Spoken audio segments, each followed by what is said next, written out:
दिनै 24 एप्रिल 2023 आं सिबिरानि Brahma नोंथांमोनखौ SB Bodo News चेनेलाव बयखौबो बरायबाय। नोंथाङा जुदि चेनेलाव गोदानबा सानफ्रामबो सानसेयारि खौरांखौ मोननो थाखाय SB Bodo News चेनेलखौ साबस्क्राइब खालामनानै लानो हागोन। लोगोसे बेल आइकनखौबो क्लिक खालामनो हागोन जाहाथे खौरां फोसावनाय लोगो लोगोनो नोंथांनाव खौराङा गिबिसिन सौहैयो। आसा खालामो नोंथाङा खौरांखौ मोजां मोनगोन आरो खौरांखौ जोबजासे खोनासंगोन होननानैबो आसा खालामनाय थाबाय। दानिया नोंथाङा खौरांखौ खोनासंलांदो। गिख्रंथाव लामानि जाब्रबथायजों जुलि जागोदान हिन्जाव गोदानजों लोगोसे बिफानि जिउ खहा। कामरुप जिल्लायाव जादों बे गिख्रंथाव जाथाया। गोथार जुलियाव बाहागो लाहैनो थाखाय गंसे नखरनि 6 सुबुंफोरा स्विफ्ट गारिजों मंगलदैनिफ्राय बरपेटा फारसे फैबाय थादोंमोन। बेयावनो गारि सालायग्राया गारिखौ सामलायनो हायैयाव जाब्रबथाय जादों, जायजों गारिया थेर बेथेर जादों आरो जायगायावनो बिफा शिबप्रसाद बरुवा आरो फिसाजो चन्द्रमा बरुवानि जिउ खहा जादों आरो 4 जोखोम जादों। जोखोम जानायनि मादाव सासे 4 बोसोर बैसोनि उन्दै गथ'साबो दंमोन, जाय गोब्राब जोखोम जादों। उनाव बिथांमोनखौ फाहामथायनि थाखाय GMCH देहा फाहामसालियाव थिसननो गोनां जादों। गिथावना बे लामानि जाब्रबथाया 27 नं राजा लामानि रङियानि भातखुसि गामियाव जानो मोन्दों, जाय जाब्रबथायाव बिफा आरो फिसाजोआ जायगायावनो जिउ खोमानो गोनां जादों। फिन सासे बर' सिख्लाया गावनि जिउखौ फोजोबनानै लादों। सानसे सिगांसो चिरां जिल्लानि पानबारि थानानि सिङाव थानाय बरगाव 3 नं लक्कीजरायाव सानै लाइमोन सेंग्रा आरो सिख्लाफोरा फांसे दंफाङावनो गोदोनायाव दुरुं फाननानै थैनायनि उनाव फिन सासे सिख्लाया गावनि जिउखौ फोजोबनानै लाबाय। अदालगुरि जिल्लानि सिङाव थानाय माजबाट हालामनि सिखादांगा गामिनि अनजु बसुमतारिया गावनि जिउखौ फोजोबनानै लादों। बिथाङाबो गोदोनायाव दुरुं फाननानै गावनि जिउखौ फोजोबनानै लादों। मा जाहोननि थाखाय फरायसुलि अनजु बसुमतारिया गावनि जिउखौ फोजोबनानै लादों, बेनि सोमोन्दै दासिमबो जेबो मिथिनो मोननाय जायाखै। दासान्दि अखा, बारहुंखा आरो अन्थाइ गोग्लैनाया दाब दाब जायगायाव जागासिनो दङ, जायनि थाखाय न'निफ्राय बायजोआव ओंखारनायनि सिगां बोथोरनि थासारिखौ लानानै गोबां खेब साननो गोनां जादों। आसामनि धेमाजि जिल्लायावबो गोबां अखा, बारहुंखा आरो अन्थाइ गोग्लैनाय जागासिनो दं, जायजों बारहुंखा बारनायनि जाहोनाव नाव बेलथायनानै सासे आइजोआ गावनि जिउखौ खोमानानै लानो गोनां जादों। बे जाथाया धेमाजि जिल्लानि जनाय महकुमानि सिङाव थानाय मुनमनि गालिघाट ओनसोलाव जादों। मिनुति मुन्डा आरो बिथांनि लोगोफोरा रंजालि बैसागु मोसाखांनानै न' फारसे फैफिनबाय थानाय समावनो नावजों दै बारनाय समाव गिख्रंथाव बारहुंखा बारनायाव नावा बेलथायदों, जायजों मिनुति मुन्डानि जिउ खहा जादों। बेनि अनगायैबो गोबां अखा बारहुंखा बारनायजों धेमाजिनि दाब दाब जायगाफोराव सुबुं थाग्रा न' बांफोरा बिरखारलांदों आरो मोब्लिब खुन्थियाफोराबो बायनायखौ नुनो मोननाय जादों। बेनि अनगायैबो बङाइगाव जिल्लायावबो गेदेर गेदेर अन्थाइ गोग्लैनायजों गोबां सुबुंनि नखरनि थिंफोरखौ गब्लंनायखौ नुनो मोननाय जादों। बेबायदिनो आसामनि दाब दाब जायगायाव अखा, बारहुंखा आरो अन्थाइ गोग्लैनायनि थाखाय गोबां खहा जानायखौ नुनो मोननाय जादों। थाखो 6निफ्राय बिगियान आरो सानखान्थि आयदाखौ इंराजि रावै फोरोंथाय होनायनि सायाव आसामनि सोलोंथाइ बिफाननि मन्थ्रि डक्टर रेनज पेगुनि रोखा बिबुंथि, जायनाखि थाखो 6नि सानखान्थि आरो बिगियान आयदाखौ इंराजि रावै फोरोंथाय होनो थाखाय आसाम सोरखारा थांखि लादों आरो बे लेखायै बिजाब राननायखौबो जागायबायमोन। नाथाय माखासे ओनसोलफोराव इंराजि रावनि सानखान्थि आरो बिगियान आयदानि बिजाब राननायखौ बन्द' खालामदोंमोन दुलाराय बर' फरायसा आफादा। बेनि उनाव बर' थुनलाइ आफाद, बर' फरायसा आफाद आरो माखासे आफादफोरा बे जेंनाखौ लानानै डक्टर रेनज पेगुजोंबो सावरायलायदोंमोन। नाथाय बिथांमोननि सावरायलायनायखौ फिथाइ थायनायखौ नुनो मोननाय जायाखै। थाखो 6नि सानखान्थि आरो बिगियान आयदानि बिजाबा इंराजि रावैनो थागोन, बे रोखा होननानै बुंथिदों डक्टर रेनज पेगुआ। मानोना फरायसाफोरखौ इंराजि फोरोंनाया गोनांथि दं होननानै बुंथियो, नाथाय फरायसालिफोरा जि बिजोंनि फरायसालि बे बिजोङैनो थागोन आरो बिगियान आरो सानखान्थि आयदानि फोरोंगिरिफ्राबो बे बिजोंनियानो थागोन, खालि बिजाबाल' इंराजि रावनि जागोन होननानै रोखायै बुंथिदों डक्टर रेनज पेगुआ। बेनि अनगायैबो जायनाखि बिटिसिआव गंजि कलेजफोरखौ प्रभिन्सियेलाइज खालामनाय जागोन होननानै बुंथिदोंमोन, नाथाय दासिमबो जायाखै। बेनि सायाव डक्टर रेनज पेगु बिथाङा बुंथिदों दि गंजि कलेजफोरखौ बिटिसिआ प्रभिन्सियेलाइज खालामगोन आरो आसाम सोरखारा बेनि रांखौ हरगोन होननानै बुंथिनाय जादोंमोन। दा बेनि सायावनो आनजाद नायनाया जागासिनो दङ। जेंनाया थाबैनो सुस्रांजागोन होननानै बुंथियो आरो गंजि कलेजफोरखौ प्रभिन्सियेलाइज खालामनो थाखाय माखासे आयेननि राहा लानो गोनां जागोन होननानैबो बुंथियो डक्टर रेनज पेगुआ। बेनि अनगायैबो बिटिआरनि 6.3 दफानि गेजेरजों फरायसालिफोरखौ प्रभिन्सियेलाइज खालामनायनि बेलायावबो बिथाङा बुंथियो दि जायनाखि एलपिनिफ्राय कलेज लेभेलसिम प्रभिन्सियेलाइज खालामनायनि खोथा दं, बेनिखायनो थोजासे नायसंनो गोनांथि दङ। बेनि थाखाय शिक्षा सेतु सफ्टवेयारबो डेभेलप खालामनाय जादों, जायखौ 24 अक्ट' अदेबानि दिनैनिफ्राय जागायनाय जागोन आरो बेयाव माखासे डाटा बिनाय जादों होननानै बुंथियो आरो बिटिआरआव जायफोर ओनसोलाव स्कुल आरो कलेज गैया, बैफोर ओनसोलफोरावबो गोदानै स्कुल आरो कलेज गायसंनाय जागोन होननानैबो बुंथियो डक्टर रेनज पेगुआ। बाक्सायाव बिजेपि दोलोनि गोदान मावखुलि लुनायनि अन्थाइ खाम्फा बेखेवदों। बिटिसिआव बिजेपिआ जेरैबायदि आवगायलांगासिनो दं आरो गासैबो हारि माहारियानो बिजेपिखौ मदद होदों, बेनि थाखायनो मावखुलिनि गोनांथि जादों होननानै फोरमायथिदों इएम अरब कुमार देआ। बिथाङा बुंथिदों दि बिटिसिआव क'क्राझार आरो चिराङाव बिजेपिनि मावखुलिया जागासिनो दं, बेनिखायनो बाक्सायावबो बिजेपि दोलोनि मावखुलि लुनो थाखाय अन्थाइ खाम्फा बेखेवदों, जेराव मिरुनि state cabinet minister Pallabh Singh Patel बिथाङाबो बाहागो लाफैदों होननानै फोरमायथिदों आरो बुंथिबावदों दि डक्टर हिमन्त बिश्व शर्मानि दैदेननायाव आसामजों लोगोसे गासैबो सा सानजा भारतआव बिजेपिनि मोनसे दोहौ फैदों। बाक्सा जिल्लायावबो बिजेपिनि दोहौ फैदों।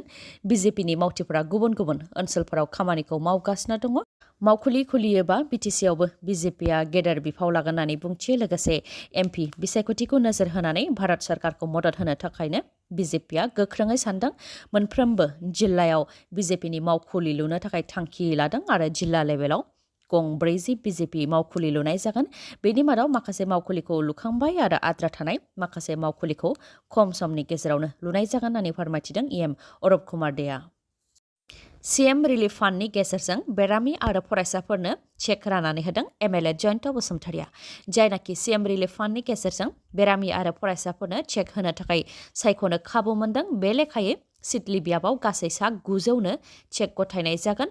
बे लेखायै 14 नं चिरां दुवार बियाबाव सा 79 बेरामिफोरनो 10,000 राङै रानदों आरो सा 53 फरायसाफोरनो 5,000 राङै रानदों, जाहाथे फरायसाफोरा बिजाब बायनाय आरो मुं थिसननायाव मदद मोननो हायो। बेनि थाखाय बे अनसुंथाइखौ राननाय जादों आरो बेरामिफोरा जाहाथे बेराम नायनायाव मदद मोननो हायो, बेनि थाखाय बिथांमोननोबो बे अनसुंथाइखौ होनाय जादों होननानै फोरमायथिदों एमएलए जयन्त बसुमतारिया।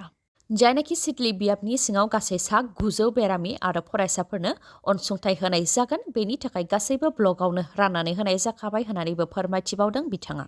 बे लेखायै सालाकाथि ब्लकआव सा 86 फरायसाफोरनो 5,000 राङै आरो सा 24 बेरामिफोरनो 10,000 राङैबो राननानै होनाय जाबाय। गरिब बिपिएल थाखोनि फरायसा आरो बेरामिफोरखौ मदद होनो थाखायनो सीएम रिलिफ फान्डनि गेजेरजों बे चेकखौ गथायनाय जादों। बिजनि दख'रा दुलाराय बर' फरायसा आफादजों खुंजानाय रंजालि बैसागु फोरबोखौ नोंथांमोननो आं दिन्थिनो सानदों। बिजनि दख'रा दुलाराय बर' फरायसा आफादजों खुंजानाय रंजालि बैसागु फोरबोआव दोरोङारि दानाय लुनाय, जानाय लोंनाय बायदि बायदिखौबो दिन्थिफुंनाय जादों।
दानिया लांदां बैसागु मोसानाय बादायलायनाय।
नायनायनि थाखाय गोजोन्थों नोंथाङा जुदि खौरांखौ मोजां मोनदोंबा अन्नानै लाइक कमेन्ट आरो शेयार खालामनो दाबाव गोजोन्थों